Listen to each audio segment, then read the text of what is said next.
Subscribe करें और bell दबाएं ताकि कोई खबर रह न जाए।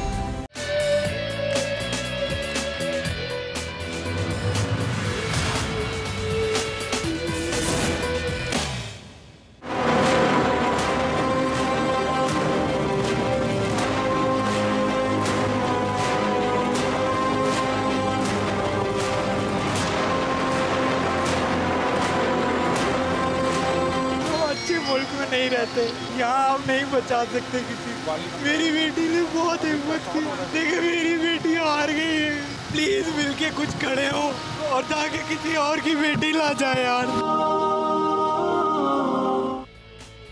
अस्सलाम वालेकुम। प्रोग्राम में मैं सुमैया रिजवान आपको खुश आमदीद कहती हूँ। आज पंजाब असम्बली का इजलास भी हो रहा है और कौमी असम्बली का इजलास भी अब से कुछ देर पहले शुरू हो चुका है। अलबत्ता पंजाब की सियासत में अब कुछ तब्दीली की गूंज सुनाई दे रही है। क्या तब्दीलियाँ आने वाली है, ये एक बहुत बड़ा सवाल है, क्योंकि मुलाकातें हम देख रहे हैं कि कुछ रोज़ से मुसलसल हो रही हैं। अगर अपोजिशन ने पार्लिमानी जमात का इजलास बुलाया तो यहाँ पर वज़ीर पंजाब उस्मान बुज़दार भी खास मुतहरिक हुए हैं। खाफ लीग के रहनुमाओं से उन्होंने मुलाकात की और एक दिन कबल गवर्नर पंजाब चौधरी सरवर ने वज़ीर ख़ारजा शाह महमूद कुरैशी से मुलाकात की। इसके साथ साथ गवर्नर पंजाब चौधरी सरवर ने वज़ीर पंजाब से भी मुलाकातें की और कुछ तब्दीलियों के हवाले से, जो कि हम कई रोज़ से बात कर रहे हैं कि काबीना में तब्दीली आ चुकी है, अब पंजाब काबीना में भी तब्दीली आनी बाकी है, तो उस तब्दीली के लिए मुलाकातें मुशावरतें जारी हैं। खाफ लीग से फ़ोन पर रब्ता किया गया जनाब, और हुकूमत के अंदर भी पार्टी रहनुमाओं और इत्तेहादियों से राबते जारी हैं। कहा तो ये जाता है कि राबते तो वैसे भी किए जाते हैं, ये राबते तो होते ही हैं सियासत में, लेकिन कुछ राबते जो होते हैं वो गैर मामूली होते हैं। तब्दीलियाँ कहाँ तक आएंगी, किस हद तक आएंगी, कितनी तब्दीलियाँ भी आनी बाकी हैं, इस हवाले से आज के प्रोग्राम में बात करेंगे। हमारे साथ मेहमान हमारे मौजूद हैं। शौकत बसर साहब पाकिस्तान तहरीक-ए-इंसाफ से हमें ज्वाइन करें, आपका बहुत शुक्रिया। बाबर जोगर हमारे साथ मौजूद हैं, जो कि पंजाब की सियासत पर खासी गहरी नज़र रखते हैं। उनसे पहले एक गुफ्तगू का आगाज़ करते हैं। बाबर, उस दिन भी हमने जब बात की थी लास्ट टाइम पंजाब की सियासत पर, तब भी आपने कहा था कि तब्दीलियाँ तो बहुत बड़े पैमाने पर आने वाली हैं। क्या ये तब्दीली कि वज़ीर पंजाब तब्दील हो जाएंगे और चौधरी निसार का भी कहीं ना कहीं इम्कान बाकी है, इस हवाले से खबर क्या है आपके पास? देखें, जहाँ तक वज़ीर आला पंजाब की तब्दीली की बात है ना, तो वो मुझे अभी तक नज़र नहीं आ रही। वज़ीर आला पंजाब इमरान खान जो हैं, अगरचे कि वो उनकी परफॉर्मेंस से बिल्कुल खुश नहीं है, अच्छा। और लेकिन इसके बावजूद उन्होंने कुछ उनको टाइम दिया, और टाइम भी किसी मजबूरी के तहत दिया है। अच्छा। अगर इस वक्त वज़ीर आला पंजाब को चेंज किया जाता है, या इसके बारे में तो उसका एक आईनी तरीक़ा कार है, उसका एक प्रोसीजर है, और उसमें दोबारा से असम्बली में जाना पड़ेगा, उसमें दोबारा से वोटिंग का प्रोसीजर, और फिर एक नया कैंडिडेट, ये एक बहुत बड़ा पेंडोरा बॉक्स है। आपने ये बात नहीं कही थी बाबर, आपने कहा था कि कोई मुनासिब कैंडिडेट उस हवाले से नहीं है, कोई ऐसी शख्सियत नहीं है जिससे उस्मान बुज़दार को रिप्लेस किया जाए। तो अब ये वाली कंडीशन क्या है कि रिप्लेसमेंट नज़र आ रही है कोई ना कोई हुकूमत को? देखिए, रिप्लेसमेंट अगर आप ये कहें कि चौधरी निसार कोई रिप्लेसमेंट बन सकते हैं, तो मैं इससे बिल्कुल डिसएग्री करूंगा। चौधरी निसार बिल्कुल रिप्लेसमेंट नहीं है, ना ही पीटीआई इस लाइन पे सोच रही है, ना ही वो पीटीआई की रिप्लेसमेंट हो सकते हैं। अगर कोई चेंज होगी तो विद इन हाउस होगी और विद इन पीटीआई ही होगी। अच्छा। लेकिन फिलहाल इस वक्त अगर कोई चेंज हुई तो वो चंद एक मिनिस्टर्स हैं, शायद 4 या 5 मिनिस्टर्स हैं, उनको रीशफल किया जाएगा या चेंज किया जाएगा, उनके नाम मैं दे सकता हूं, या फिर चीफ सेक्रेटरी पंजाब या एडमिनिस्ट्रेटिव चेंजेस हैं। वज़ीर आला पंजाब फिलहाल चेंज नहीं हो रहे। जो मेरी इतलात है, वज़ीर आला इसी तरह पर काम करेंगे, चौधरी सरवर गवर्नर हैं वो उसी तरह पर काम करेंगे, और पंजाब के जो 2 बड़े हैं, चौधरी सरवर और वज़ीर आला पंजाब, इन दोनों की तब्दीली मैं नहीं देख रहा। हाँ, मिनिस्टर्स की तब्दीली बिल्कुल उस पर काफ़ी काम हो चुका है, और आने वाले दिनों में आप देखेंगे कि शायद कुछ मिनिस्टर जो हैं उनको फारिग कर दिया जाए और एक आधा मिनिस्टर शायद नया रखा जाए।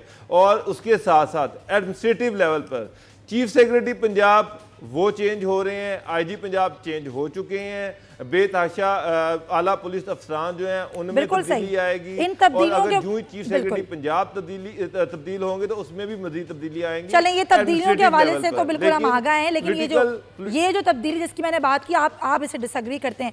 आपका कहना है कि ऐसी कोई तब्दीली होने नहीं जा रही। बसरा साहब को भी शामिल गुफ्तगू करते हैं। बसरा साहब, इस वक्त जब हुकूमत को आए हुए 8-9 माह हो गए हैं, इस वक्त लेजिस्लेशन का वक्त था, लेकिन यहाँ पर काबीना में तब्दीली की बातें की जा, तब्दीली कर दी भी गई और अब पंजाब काबीना की तरफ रुख मोड़ दिया गया है। क्या आपको लगता है कि ये वक्त अब लेजिस्लेशन का है, मिल बैठ के ऑपोजिशन के साथ मामला तय करने का है, या फिर काबीना में तब्दीलियां करने का है? सुमैया, लेजिस्लेशन का वक्त हर वक्त होता है, हर घड़ी होता है, चूंकि पंजाब असम्बली हो, नेशनल असम्बली हो, पहले दिन जिस दिन लेकिन शुरू नहीं हो सका ना अभी तक, उस दिन से लेकर फिर तो वो काम ही उनका लेजिस्लेशन है। ये कहना कि अब लेजिस्लेशन का टाइम था, ये तो लेकिन शुरू नहीं हो सका ना सर, अभी तक शुरू का हुआ काम। जिससे आप जब ऑपोजिशन बार बार आप लोगों पर तनकीद करती है कि आप लोग तो इस तरफ आते ही नहीं है। हाँ नहीं ठीक, मैं अर्ज करता हूँ, जिस बात को आप कनेक्ट करके कह रही हैं कि लेजिस्लेशन नहीं हो पाई, वो बात भी दुरुस्त है आपकी, क्योंकि स्टार्ट में आपने देखा कि अपोजिशन ने नेशनल असम्बली में भी और सूबाई असम्बली में भी, चूँकि उनके अपने लीडरान जो हैं वो करप्शन में, लूट मार में, कोई जेलों में है, कोई नैब में पेशियाँ भुगत रहा है, और उनकी डिज़ायर ये भी थी कि चौकीदार बन जाए। उन्होंने हाउस को यरगमाल बना लिया कि जी हमें ऊपर बाप को, नीचे बेटे को आप बनाएं पब्लिक अकाउंट्स कमेटी का चेयरमैन, जिसके ऊपर इख्तलाफ था। लेकिन इसी बात पे जो आप कह रही हैं कि जो कि लेजिस्लेशन नहीं हो पा रही थी, हाउस का काम नहीं हो रहा था, कमेटियाँ मुकम्मल नहीं हो रही थी, फिर बामरे मजबूरी शहबाज शरीफ साहब को बनाया गया, अभी नीचे वही हाल है। लेकिन जहाँ तक आप तब्दीली की बात करती हैं, तो आपको याद होगा कि प्राइम मिनिस्टर साहब ने जिस दिन हल्फ लिया था, उन्होंने ये कहा था कि मैं विदिन 100 डेज, उन्होंने तो 3 महीने का टाइम दिया था कि मैं सबको चेक करूँगा, उनकी परफॉर्मेंस को एवेल्यूएट करूँगा। तो वो तो अभी तो खैर जितनी भी स्पेकुलेशन चल रही हैं, और ऊपर आपने देखा, क्योंकि इमरान खान का एक ही नुक्ता नज़र है। देखें, इस वक्त इमरान खान माफिया से लड़ रहे हैं। 70 साल का गंद जो है वो 8 महीने में तो साफ हो नहीं सकता, उसमें टाइम लगेगा। लेकिन आपने देखा कि जब इकानमी पे प्रेशर था, असद उमर जैसा शख्स जिसने दिन रात मेहनत की, एक डूबे हुए पाकिस्तान को, दिवालिया पाकिस्तान को तनख्वाहें देने के लिए पैसे नहीं है, 30,000 अरब का कर्जा विरासत में मिलता है, 600 करोड़ रुपया डेली उसके ऊपर सूद अदा कर रहे हैं, उसके ऊपर उन्होंने पाकिस्तान को खड़ा करने की कोशिश की, उन्होंने उनको चेंज किया, कुछ लोगों को रीशफल किया। इसी तरह मैं पंजाब में जो खबर, डोगर साहब तो माशाल्लाह मेरे से भी ज़्यादा इन्फॉर्मेटिव हैं, आपको सही खबर दे रहे हैं। देखिए, प्राइम मिनिस्टर साहब से मुलाकात हुई थी, चीफ मिनिस्टर साहब की, आज 3 दिन पहले। अच्छा। उन्होंने ये कहा है कि आप अपने जो मिनिस्टर्स हैं उनकी परफॉर्मेंस को एवेल्यूएट करें और मुझे उनकी रिपोर्ट फिल फॉर सबमिट की जाए। बिल्कुल मैं एग्री करता हूं डोगर साहब से कि चीफ मिनिस्टर साहब और ये जो चमगोइयाँ हो रही हैं, सियासत में वैसे कोई चीज़ नामुमकिन नहीं है। लफ्ज़ वैसे ही नामुमकिन का लफ्ज़ तो पागलों के डिक्शनरी में होता है। कुछ भी नामुमकिन नहीं है, ये भी नामुमकिन नहीं है कि जिन पार्टीज पर आप इल्जाम लगाते हैं कि 70 साल तक इन्होंने मुल्क को लूट के खाया, उन्हीं के मिनिस्टर्स अपने काबीना में बिठा लेते हैं। क्या तब्दीली है बस्सा साहब? बस्सा साहब, क्या तब्दीली है? चेंज हो जाएंगे। पीपल्स पार्टी में तो आप भी रहे ना, पीपल्स पार्टी काबीना में किया जाए तो इसका मामला यह है, सर बताएं ना, जो भी होगा हाँ। पाकिस्तान की बेहतरी के लिए होगा, लोगों की बेहतरी के लिए होगा, जमहूरियत की बेहतरी के लिए होगा, पार्लियामेंट की बेहतरी के लिए होगा। ये कितनी अजीब सी बात है। बच्चे साहब सवाल सुन लें, देखें सवाल सुन लें। साहब की 2 बातें हैं, सवाल तो सुन लें। उन्होंने आपको याद होगा सुप्रीम कोर्ट में पिटीशन दायर की थी चौधरी गुलाम सरवर साहब के खिलाफ। सर सवाल तो सुन लें ना, सर सवाल तो सुन लें। मैं तो ये बात कर रही हूँ, ये कितनी अजीब सी बात है कि आप लोग कहते हैं 70 साल से ये लोग मुल्क को लूट कर खा गए, इन्होंने बेड़ा गर्क कर दिया, उन्हीं के मिनिस्टर्स को अपनी काबीना में आप शामिल कर लेते हैं, फिर आप तवक्को करते हैं कि मईशत ठीक हो जाएगी जिन्होंने मईशत का बेड़ा गर्क किया। नहीं, क्या उन्होंने, जिनके वो जो लोग हमारे साथ शामिल हुए हैं, क्या वो उन्होंने बनाया उनको? क्या उनकी पैदावार है? ये गलत बात है। पहली बात तो अब्दुल हफीज शेख साहब की मैं कह दूं, he is not a PTI man, he is not a PPP man. वो एक टेक्नोक्रेट हैं, वो एक फाइनेंस गाय हैं, वो दुनिया के बेस्ट एक बैंकर हैं और फाइनेंस को समझते हैं, इकोनॉमी को समझते हैं। उन्होंने सिर्फ हमारे साथ अब नहीं आए, उन्होंने पाकिस्तान की माजी की जितनी हुकूमतें हैं सुमैया, सबके साथ काम किया है। सिर्फ उन्होंने नहीं, पाकिस्तान के अंदर 4-5 टेक्नोक्रेट्स हैं फाइनेंस के हवाले से, जिनमें शौकत तरीन साहब हैं, जिनमें सलमान शाह साहब हैं, यानी कि वो काम जो असद उमर साहब ने कर सके वो अब्दुल हफीज शेख साहब कर लेंगे। नहीं, असद उमर साहब ने, मैं फिर कह रहा हूं, असद उमर साहब ने बहुत काम किया है, बहुत काम किया क्या है मुझे बताएं। डॉलर महंगा हो गया, महंगाई बढ़ गई, गुर्बत बढ़ गई, बेरोजगारी बढ़ गई, हर चीज की, गैस की, इसका मतलब तो यही हुआ ना बाबर साहब कि वही बंदा चल सकता है इस मुल्क में, सऊदी अरब से आपके पास पैसे आ रहे हैं, जिसके वर्ल्ड बैंक से मामलात हो, बस वही बंदा चल सकता है और कोई नहीं चल सकता। नहीं, मैं आपको समैया फिर अर्ज कर रहा हूँ, ये बात नहीं है। वो एक एक्सपीरियंस्ड आदमी है, हम पाकिस्तान की बेहतरी के लिए उनको लेकर आए हैं। आप टाइम दें, मैं फिर आपको वादा करता हूं, अगर जो मिनिस्टर परफॉर्म नहीं करेगा वो दोबारा उसको रिप्लेस कर दिया जाएगा। सर हम क्या टाइम दें? और दुनिया प्राइम मिनिस्टर टाइम देना, वो तो प्राइम मिनिस्टर अगर टाइम देते हैं, अगर वो 6-8 महीने का ही टाइम देंगे तो कोई भी डिलीवर कर नहीं दे सकता। ये बात तो है, कोई जादू तो नहीं हो सकता, कोई जादू की छड़ी नहीं, ऐसी देखें, मुझे वैसे एक समझ नहीं आई, पूरा मीडिया नून लीग पीपल्स पार्टी हाल पुकार कर रहे थे असद उमर साहब को बदल दिया जाए, असद उमर साहब, जब उनको बदल दिया है आप दूसरी साइड से शुरू हो गए। बहरहाल आप इंतजार कीजिए, इंशाल्लाह। मैं फिर कह रहा हूं कि आप 8 महीने में नहीं, आप हमें 70 साल का गंद नहीं साफ हो सकता। इसमें टाइम लगेगा। और बाकी जो फेसेस आप पीपल्स पार्टी की बात कर रहे हैं, ये लोग वो हैं जो अपने जिन्होंने पीटीआई ज्वाइन कर लिया है। जहां तक चौधरी निसार साहब का तल्लुक है, मैं एक बात वाजे कर दूं, सुमैया एक बात ज़हन में रखें, चौधरी निसार साहब ने इंडिपेंडेंट इलेक्शन जीता है, अभी तक ना उन्होंने तहरीक इंसाफ में शामिल हुए हैं, ना नून लीग में शामिल हुए हैं। अगर वो तहरीक इंसाफ में शामिल हो जाते हैं, एक फिक्रा, अगर वो तहरीक इंसाफ में शामिल हो जाते हैं और कल प्राइम मिनिस्टर जी सर बोलिए सुन रहे हैं। कल प्राइम मिनिस्टर ये समझते हैं, कल अगर प्राइम मिनिस्टर ये समझते हैं कि मैंने कोई तब्दीली किसी लेवल पर लेके आनी है, तो सियासत है, तो फिर वो पीटीआई का हिस्सा होंगे। लेकिन एट द मोमेंट, आज के दिन तक फिलहाल चले, आप आज तक ऐसी कोई बात नहीं है। चले, ऐसा क्या हो सकता है, इस बात का इम्कान? आपने कहा नामुमकिन तो कुछ भी नहीं है। पीजे मीर साहब से भी बात करते हैं, सीनियर तजिया क्या पीजे मीर साहब हमारे साथ ऑन कॉल है। पीजे मीर साहब, नामुमकिनात कर तो लफ्ज ही नहीं है ना सियासत में। सियासत में सब कुछ मुमकिन है। सियासत में तो ये भी मुमकिन है शेख शौकत बसरा साहब पाकिस्तान तहरीक इंसाफ में आ सकते हैं और पाकिस्तान तहरीक इंसाफ की नुमाइंदगी कर सकते हैं बहुत अरसे बाद। तो ये भी मुमकिन है कि चौधरी निसार साहब भी पाकिस्तान तहरीक इंसाफ का हिस्सा हों और वज़ीर आला पंजाब की कुर्सी पे बैठे हों। क्या इस इम्कान को मुस्तरद किया जा सकता है? देखें, ये पॉलिटिक्स एक मैं समझता हूँ कि पाकिस्तान में डिनेस्टिकल पॉलिटिक्स चल रही है सुमैया, आपने देख लिया। अब जो बसरा साहब हैं, मैंने इनको एक बहुत लॉयल हार्ड वर्किंग पॉलिटिशियन देखा है, जो कि इन्होंने पीपल्स पार्टी के लिए काम किए हुए हैं। लेकिन बदकिस्मती से जब पार्टी में फ्रैक्चर्स आ जाएं, तो बसरा साहब जैसे लोग जो है ना, वो जो जिनकी इंटेग्रिटी होती है, वो फिर उस पार्टी में नहीं रहते हैं, क्योंकि फिर वो पार्टी नहीं होती है, वो एक बैंड बन जाता है। और बैंड और पार्टी में बहुत फर्क है। तो मैं समझता हूँ कि ये पीपल्स पार्टी की एक बदकिस्मती थी कि चंद वजूहात की वजह से, जो ये भी जानते हैं कि उसकी वजह से वो पार्टी में बड़े अच्छे लोग तो डाई हार्ड है, वो छोड़ के चले गए। यही आप चौधरी निसार का एग्जांपल ले लें। चौधरी निसार एक डाई हार्ड, मैंने तो इनको ऐसे वक्त में देखा हुआ है जब पार्टी बिल्कुल गिरी हुई थी और निसार खड़े हुए होते थे लंदन के अंदर, और यही बसरा साहब थे। अब द क्वेश्चन अराइजेस कि जब पार्टी के अंदर बहुत बड़े फ्रैक्चर्स आ जाएं और फिर पार्टी को ग्रैब करने की कोशिश करें, तो जो आपका रियल टाइम वर्कर है वो पार्टी में नहीं रहता, फिर आपका नजरिया खत्म हो जाता है। और यही वजह है कि नजरियाती जो पार्टियां आई थी, फॉर एग्जांपल पीपल्स पार्टी ले लो, तो अभी तो पीएमएलएन भी कहती है कि हम नजरियाती हैं, तो इसके अंदर मैं समझता हूँ बहुत डेंट्स पड़ गए हैं, बहुत फ्रैक्चर्स हैं, और ये अब टाइम ही आपको बताएगा कि ये फ्रैक्चर्स कैसे हील होंगे। तो अब मैं समझता हूँ कि इस वक्त ये जो एक डिबेट चल गई थी कि चौधरी ये ले आएंगे chief minister, I very much doubt है। नोइंग इमरान, वो उसको पता है कि चौधरी निसार को अगर वो लेके आएंगे, हालांकि उनके ये क्लास फेलो रहे हैं एचएसएस में, दोनों दोस्त हैं बड़े अच्छे, लेकिन पॉलिटिकली इनके नजरियात मुख्तलिफ है। अच्छा पीछे स्टिल आपको इस पे तो आपको डाउट है, क्या आपको इस बात पर भी डाउट है कि बुज़ार साहब की कुर्सी खतरे में है या नहीं? सेफ है वो?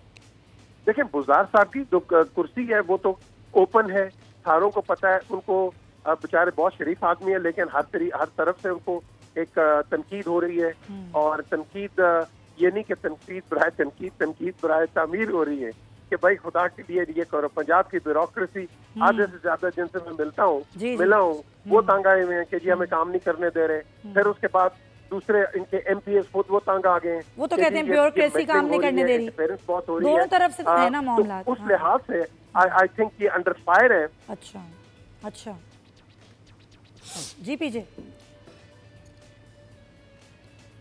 मीर साहब, सुमैया मैं ये कहूंगा कि जहां तक चौधरी निसार का ताल्लुक है, चौधरी निसार हमेशा एक फेडरेशन में रहे हैं। वो वो उन्होंने फेडरेशन में अपना काम किया, प्रोविंशियल लेवल पे नहीं किया है। एंड आई डोंट थिंक कि ये क्वालिफाइड होंगे to work you know at a provincial level, क्योंकि आई एम श्योर बसरा साहब ये बताएंगे जो प्रोविंस का चैंपियन है वो प्रोविंस का चैंपियन होता है, और जो फेडरेशन का चैंपियन है वो फेडरेशन का चैंपियन होता है। तो इसमें बहुत फर्क है, एक प्रोविंस चलाना और एक मुल्क का एक फेडरल मिनिस्टर रहना। अच्छा पीजे मीर साहब, आपका इस पर क्या तज्जिया है कि लेजिस्लेशन की बात तो हो ही नहीं रही ना, असेंबली में भी हम देखते हैं तो वहाँ पर भी तनकीद होती रहती है, अपोजिशन हुकूमत पर करती है, हुकूमत तनकीद करती है अपोजिशन पर, और जब बाहर हम काम देखते हैं तो बाहर तब्दीलियाँ हो रही हैं काबीना की हद तक, महंगाई बढ़ रही है, कानून साजी हमें कहीं दिखाई नहीं देती। क्या आपको लगता है यहाँ पर हुकूमत की नाकामी है कि हुकूमत अभी तक लेजिस्लेशन की जानिब तो ना आ पाई, अलबत्ता काबीना में रद्दोबदल ज़रूर कर रही है? देखें, ये इस हुकूमत को आप 8 महीने के अंदर इसका हम वो प्रोसिक्यूटर भी बन गए हैं, एडजुडिकेटर भी बन गए हैं, फिर उसके बाद इनको हमने कन्विक्ट भी कर दिया। यार एक 5-4 साल का 5 साल का एक पीरियड होता है, एक मैंडेट होता है, उस मैंडेट को रिस्पेक्ट करो। पाकिस्तान में हर बंदा शॉर्टकट पे जाता है समैया। आप अभी जाएं बाहर स्टूडियो से, ये देखें मोटरसाइकिलिस्ट किस तरह है, ये गाड़ी चलाने वाला किस तरह है, ये रिक्शा किस तरह। हम हमारी ज़हनियत ही शॉर्टकट की है, तो यार थोड़ा टाइम दो। एंड डोंट फॉरगेट कि सबसेक्वेंट हुकूमतें जो आई हैं ये इतना लोड छोड़ के चली गई हैं, और ये जो हुकूमत अब आई है ये तो फंसी हुई है। एक तो मैं बिल्कुल ओपनली कहता हूँ कि असद उमर बिल्कुल एक बड़े जबरदस्त किस्म के आदमी, अच्छे आदमी, but he was not good enough to control. शायद शॉर्टकट की बात आपने बिल्कुल सही की है पीजे मीर साहब, लेकिन शायद ये तासुर भी है कि लोगों का माइंड इन लोगों ने खुद ही बनाया, टारगेटेड सेट कर करके कि इतना टाइम दो तो हम ये कर देंगे, इतना टाइम दो हम ये कर देंगे। शायद इसलिए भी थोड़ी जल्दबाजी आवाम भी कर रही है, और तमाम तर जो एक सूरत हाल बन गई वो भी इसलिए बन गई है। डोगर साहब, सूरत हाल आगे आप क्या एक सियासी मंजरनामा क्या बनते हुए देख रहे हैं? पंजाब की सियासत में क्या तब्दीलियां एक बड़े पैमाने पर आ सकती हैं ओवरऑल? देखें, जहाँ तक चीफ मिनिस्टर पंजाब की बात है तो पॉलिटिकली मैं देख रहा हूँ कि सिचुएशन इस तरह से नहीं है कि इसको फौरी तौर पर चेंज कर दिया जाए। दो इमरान खान की खुद बड़ी स्ट्रॉन्ग रिजर्वेशन है पंजाब के हवाले से, उस्मान बुज़दार की परफॉर्मेंस के हवाले से भी बहुत सारी रिजर्वेशन हैं, लेकिन बहरहाल ये एक चीफ मिनिस्टर, कोई मिनिस्टर चेंज करना और चीफ मिनिस्टर चेंज करना दोनों डिफरेंट चीज़ें हैं। वो एक कॉन्स्टिट्यूशनल प्रोसीजर है जिसके तहत आपको असम्बली में जाना पड़ेगा, एक नए सिरे से इलेक्शन होगा, एक नया कैंडिडेट चूज करना पड़ेगा, एक नया पेंडोरा बॉक्स खुलेगा आपके साथ। आपकी कोई मेजॉरिटी गवर्नमेंट नहीं है, आपने एक आपके कोलिशन पार्टनर्स हैं, इसलिए फिलहाल उस्मान बुज़दार लकी हैं कि सिचुएशन इस तरह की है कि वो फिलहाल इस तरह से चेंज नहीं होने जा रहे। इमरान खान उनको दोबारा एक मौका दे रहे हैं कि ठीक है अपनी मर्जी की कैबिनेट में अगर रीशफल चाहते हैं वो भी कर लें, और अगर एडमिनिस्ट्रेटिवली कोई ब्यूरोक्रेसी को चेंज करना चाह रहे हैं तो वो भी अपनी मर्जी से कर लें। एक मजबूत किस्म का चीफ सेक्रेटरी इमरान खान यहाँ पर चाह रहे हैं, उसके लिए मेजर आजम सुलेमान का नाम सुनने में आ रहा है कि शायद उनको लगाया जाएगा। और वो यहाँ पर कुछ अपने हिसाब से भी चेंजेस करेंगे with consultation of Usman Buzdar, ताकि उस्मान को थोड़ी सी परफॉर्मेंस बेहतर हो सके। तो आने वाले दिनों में मैं पंजाब में इतनी जल्दी कुछ सीएम की चेंज नहीं देख रहा। गवर्नर जो ज्यादा गवर्नर चॉइस सर्वर हैं उनको थोड़ा सा पॉलिटिकली एडमिनिस्ट्रेटिवली नहीं, उनको सियासी तौर पर पीटीआई के अपने मामला देखने के हवाले से एम्पावर किया जा रहा है। आने वाले दिनों में आज शायद लेजिस्लेशन के हवाले से पंजाब लोकल गवर्नमेंट का जो बिल है वो शायद असेंबली में पेश हो जाएगा। तो आने वाले दिनों में पंजाब में लोकल गवर्नमेंट के इलेक्शन करवाने में पीटीआई सिंसियर नजर आ रही है, तो उसके लिए जोड़ तोड़ के लिए चॉइस सर्वर जो है उनको टास्क दिया गया कि वो इस हवाले से एक्टिव हो जाएं, लोकल गवर्नमेंट के इलेक्शन के हवाले से कुछ बड़े नाम तोड़ें और पीटीआई की जो परफॉर्मेंस है उसको बेहतर किया जाए, इलेक्शन के हवाले से पीटीआई की परफॉर्मेंस बेहतर हो। तो ये सारी चेंजेस मुझे नजर आ रही। इससे ज़्यादा चेंज पंजाब के हवाले से मुझे नजर नहीं आ रही। बसरा साहब, अब ज़ाहिर है अपोजिशन जमातें भी अपना काम कर रही हैं, वो पता है मुलाकातें हो रही हैं और इस बात पर गौर किया जा रहा है कि किस तरीके से एहतजाज किया जाए।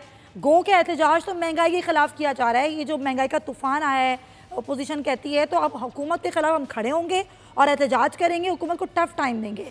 इस हवाले से हुकूमत की क्या तैयारी है कि अगर हुकूमत समझ रही है कि वाकई ये महंगाई के खिलाफ खड़े हो रहे हैं अपोजिशन, तो अपोजिशन कितना टफ टाइम दे सकती है हुकूमत को? समझिए, देखिए जो अपोजिशन होती है उसका काम होता है कि हुकूमत पे चेक एंड बैलेंस रखना, जलसे जुलूस, धरना, ये सारे, हम तो खुद तहरीक इंसाफ इस बात की चैंपियन है। आपको पता है कि पाकिस्तान की तारीख में 126 दिन का धरना दिया गया, तो उनका ये हक है कि, और वैसे भी इत्तेहाद भी बनते रहते हैं, नए नए इत्तेहाद मार्ज वजूद में आते हैं, आज के दोस्त कल के मुखालिफ होते हैं, तो सारी चीज़ों पे नज़र है हुकूमत की। लेकिन मुझे ये नज़र आ रहा है कि दोनों जो पार्टीज़, मेन पार्टीज़ हैं, मौलाना फजलुर रहमान साहब ने तो शुरू दिन से ये तस्लीम नहीं किया, वो तो ये चाहते थे कि हम हलफ भी ना लें और असम्बलियों से बाहर आ जाएं और इलेक्शन को तस्लीम ना करें। दोनों पार्टियों की जो क़यादत है, आप ये देख लें, दोनों कोई जेलों में पड़े हैं, कोई 85 अरब की इस वक्त मनी लॉन्ड्रिंग में मौजूद हैं, कोई शहबाज शरीफ साहब लंदन में मौजूद हैं, कोई बंदोबस्त कर रहे हैं, कोई गारंटर्स ढूंढें, पैसे हम दे दें लेकिन नाम हमारा स्क्रीन पे ना आए। इस तरह पीपल्स पार्टी भी अपने हालात की वजह से देख लें कि वो भी जो मनी लॉन्ड्रिंग के केसेस हैं, कुछ लोग उनके खिलाफ वादा माफ गवाह बन चुके हैं, जो बहुत मेन है। तो मेरा अपना ऑब्जर्वेशन ये है कि ये अपनी चीज़ों को सेटल करना चाहते हैं, और ये जो प्रेशराइज करते हैं या जो स्टेटमेंट्स देते हैं, ये जलसे जुलूसों वाली नहीं है। ये चाहते हैं कि जो नैब इस वक्त वो जो एहतसाब का अमल चल रहा है, किसी तरीके से गवर्नमेंट को प्रेशराइज करें, आपने देखा कि हाँ सही बात है, आपने देखा कि बिल्कुल बिल्कुल, और हमें कोई किसी किस्म का डर नहीं है, और ये तहरीक चला भी नहीं सकेंगे। मैं इस पर ही बात करूंगी। बसर साहब, प्रोग्राम में वक्त हुआ एक ब्रेक का, स्टे विद अस।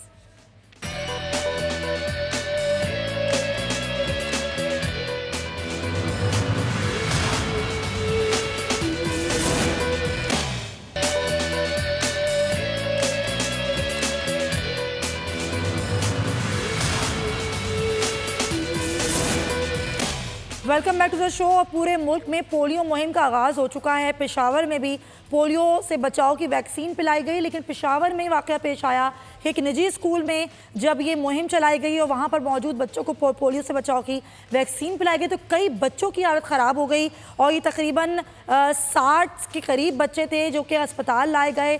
और अभी भी ये खबरें मौसूल हो रही हैं कि अस्पताल इंतज़ामिया ये कहती है कि ये स्कूल के अलावा भी घरों से बच्चे लाए गए हैं। और अलबत्ता इस पर स्टेटमेंट ये सामने आया कामरान आफरीदी साहब का कि पोलियो वैक्सीन से कोई रिएक्शन नहीं हुआ है, ये वैक्सीन ज़ायतुल मयाद भी नहीं है, जबकि बाकी बच्चों की हालत नॉर्मल है। इस पर हम ज़रा बात करेंगे। हमारे साथ मौजूद हैं बाबर बिन अता साहब हैं, फोकल पर्सन हैं तमाम तर पोलियो वैक्सीन के हवाले से, प्राइम मिनिस्टर के, उनसे बात करते हैं। बाबर साहब, बहुत शुक्रिया बोल न्यूज़ को वक्त देने के लिए। सर, ये जो मामला हुआ है, जो बच्चों की हालत ख़राब हुई है पोलियो से बचाव की वैक्सीन पीने से, क्या ये पोलियो बचाव की वैक्सीन पीने से इनकी हालत ख़राब हुई है?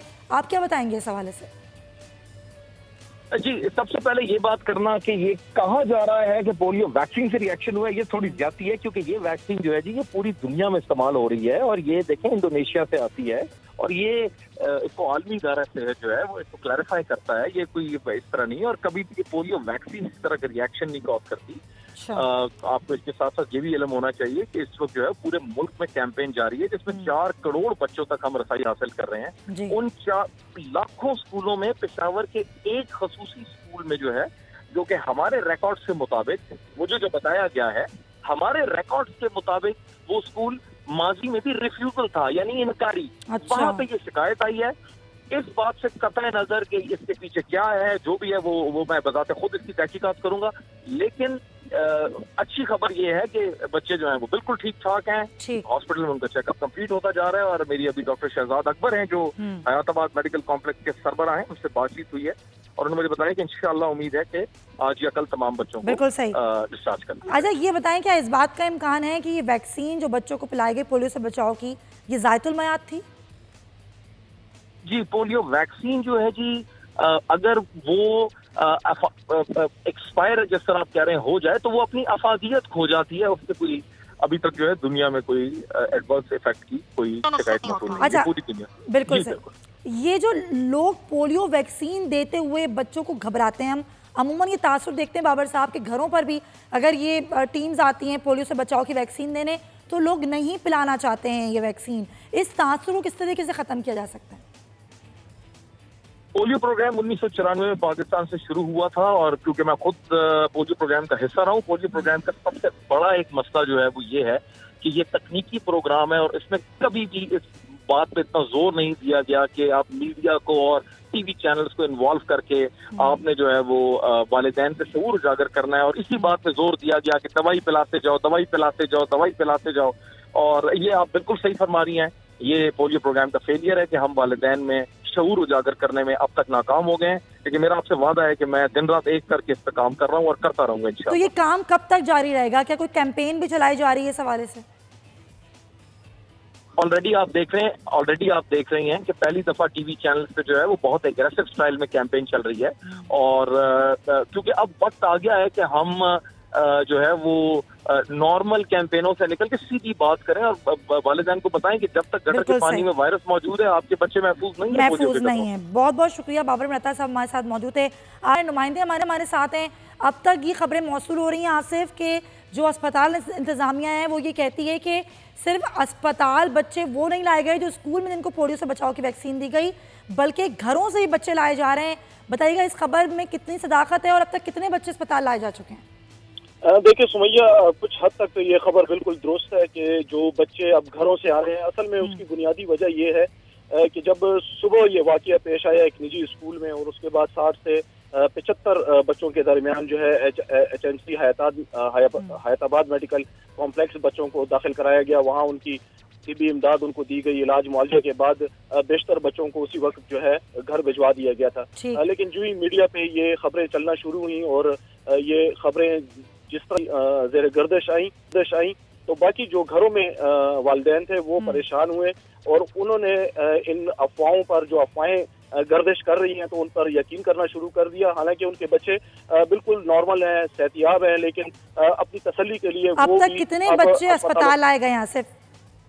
अब तक लेडी रीडिंग में 100 से ज्यादा बच्चे जो हैं लेडी रीडिंग हॉस्पिटल में लाए गए हैं और जबकि हैदराबाद मेडिकल कॉम्प्लेक्स है वहाँ पर तकरीबन 250 बच्चा जो है अब तक लाया जा चुका है, जिसमें 70% बच्चों को इलाज करवा के उनको उनके घरों की तरफ रवाना भी कर दिया गया है। बहुत बहुत शुक्रिया आसिफ शकूर, हमें अपडेट कर रहे थे। ये तमाम तर सूरत हाल जो कि आज पेशावर में पेश आई, हमने आपको इस हवाले से आगाह भी किया और बताया भी कि अब काफ़ी बच्चे जो कि डिस्चार्ज हो चुके हैं, जिनकी हालत अब खतरे से बाहर है और वो जा भी चुके हैं। निशवा की बात कर लेते हैं। निशवा की बात करना बहुत मुश्किल हो रहा है क्योंकि जब से वो बच्ची, उसी की तस्वीर, उसकी वीडियोस मेरे सामने आई हैं तो शायद मुझे ऐसा लगा मेरे पास अल्फाज नहीं होंगे कि मैं आज निशवा का जिक्र कर सकूं। मैं सबसे आखिर में आज निशवा का जिक्र करना चाह रही थी। उसकी वजह ये नहीं थी कि करना जो है वो आखिर में ज़रूरी था, बल्कि मैं हिम्मत नहीं जमा कर पा रही थी। निशवा बच्ची मासूम 9 माह की जो कि गलत इंजेक्शन लगने के बायस मफलूज हुई।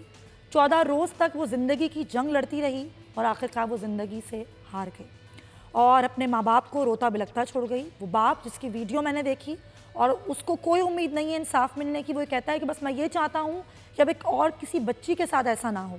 लेकिन अफसोस कि एक और बच्ची एक ऐसे ही अस्पताल में ज़िंदगी की बाजी हार गई। जब उसको लाया गया इलाज करवाने, उसको एक गलत इंजेक्शन लगा। वो 4 साल की रज़िया थी और वो भी ज़िंदगी की बाजी हार गई और अपने माँ बाप को रोता बिलखता छोड़ गई। सवाल ये है, ऐसा कब तक होता रहेगा? ऐसे कब तक मासूम फूल मुरझाते रहेंगे कि कोई है जो इन सवालों के जवाब देगा? इस पर एक रिपोर्ट देखिए, भी बात करते हैं।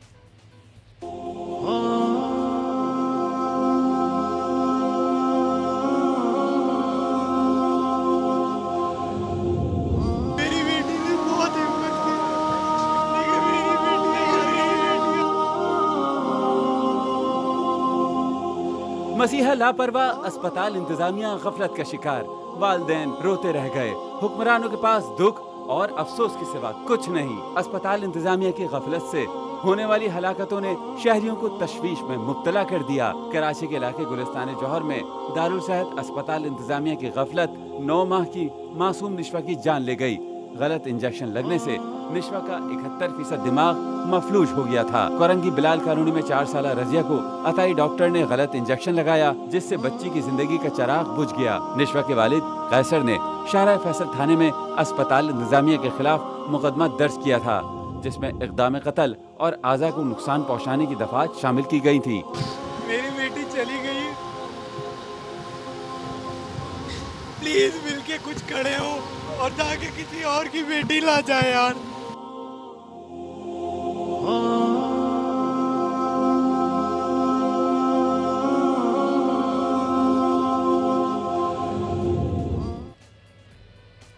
बेबसी इस बाप की आप देख सकते हैं कि वो बेचारा कुछ कह नहीं सकता। वो सिर्फ इतना कह रहा है कि कुछ करें, ऐसा कुछ करें कि किसी और की बच्ची अब इस तरह का शिकार ना हो, किसी और की बच्ची को इस तरह का गलत इंजेक्शन ना चढ़ जाए, वो कहीं किसी ऐसे डॉक्टर्स के हाथों ना लग जाए जो उसकी ज़िंदगी ही उससे छीन ले। क्या करें ऐसा, क्योंकि यहाँ पर हमारे हुक्मरानों के पास सिवाय अफसोस करने के और कुछ नहीं है। अफसोस करते हैं, मजम्मत करते हैं, रिपोर्ट तलब करते हैं, उसके बाद कहते हैं कि आपको ज़रूर इंसाफ मिलेगा। लेकिन जो वालिद है उसको इंसाफ की कोई उम्मीद नहीं। वो कहता है कि मुझे तो इंसाफ नहीं मिलना, ये कुछ दिन खबर चलेगी, कुछ दिन तस्वीर छपेंगी, उसके बाद कुछ नहीं होगा। और वाकई ऐसे ही है। ये बहैसियत मुआशरा हम इतने बेहिस हो चुके हैं कि हम इस तरह की खबरों को देखते हैं, पढ़ते हैं और आगे निकल जाते हैं, सुनते हैं और चैनल को स्विच कर देते हैं। हमें कोई फ़र्क नहीं पड़ता, क्योंकि वो हमारी नशवा नहीं है, वो हमारी रज़िया नहीं है, वो हमारे जिगर का टुकड़ा नहीं है। अगर हमारे जिगर का टुकड़ा होती तो हमें एहसास होता कि आपके अपने दिल पर क्या गुजरती है जब आपका ही कोई आज़ा आपके जिस्म से जुदा कर दिया जाता है।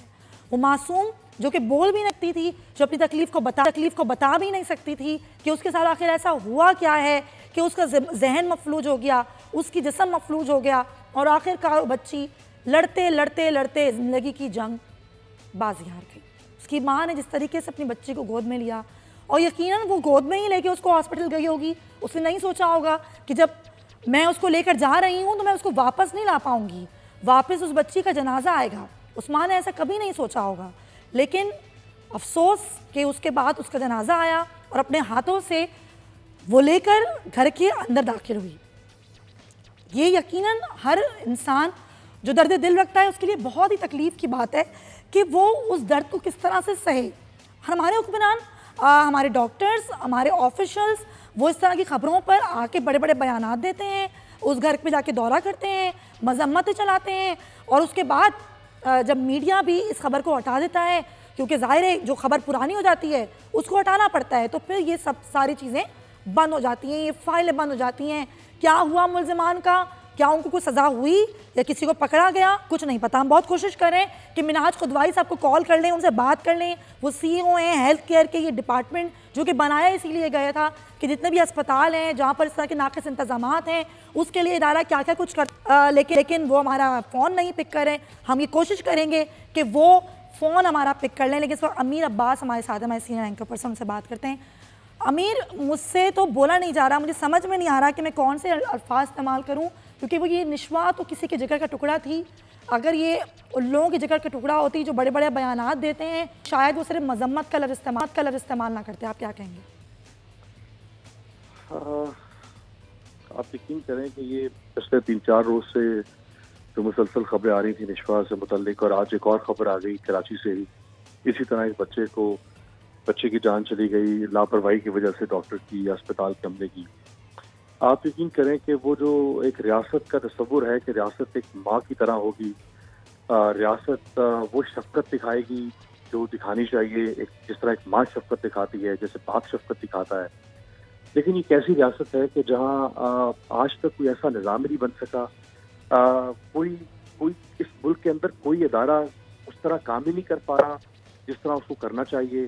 ये वाक़यात होते हैं जिनको मीडिया हाईलाइट करता है तो फिर जाके इसके ऊपर कोई एक्शन होता है। वो हेल्थ डिपार्टमेंट कहाँ है, वो प्रोटोकॉल्स कहाँ हैं, वो SOPs कहाँ हैं हेल्थ के, वो हेल्थ मिनिस्टर कहाँ है, वो सेक्रेटरी हेल्थ कहाँ है, चीफ मिनिस्टर कहाँ है, हुकूमत कहाँ है, रियासत कहाँ है। ये लग रहा है कि बिल्कुल एक नंगी किस्म की, एक गंजी किस्म की रियासत बन चुकी है ये, जिसमें बेसरो सामानी है, बिल्कुल बेआसरा हैं लोग, कर रहे हैं, भटक रहे हैं लोग, कोई किसी तरफ जा रहा है, कोई किसी तरफ जा रहा है, जैसे लोग जंगलों में बेआबानों में भटकते हैं। कोई सिस्टम नहीं है इस मुल्क के अंदर बन पा रहा।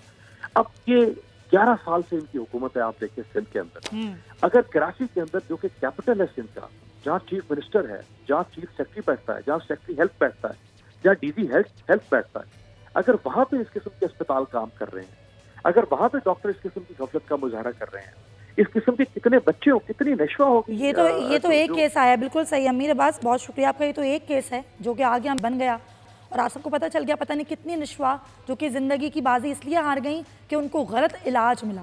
आगे ऐसे वाक़यात ना हो तो हमारी जो रियासत है, जो हमारे हुक्मरान हैं, प्लीज़ अपनी आँखें खोल लें और देख लें कहीं ऐसा ना हो, अल्लाह ना करे कि आपके घर में भी कोई ऐसा वाक़या है। इसके साथ ही आप मुझे दीजिए इजाज़त, इंशाअल्लाह आपसे होगी कल मुलाकात। जब तक के लिए अल्लाह।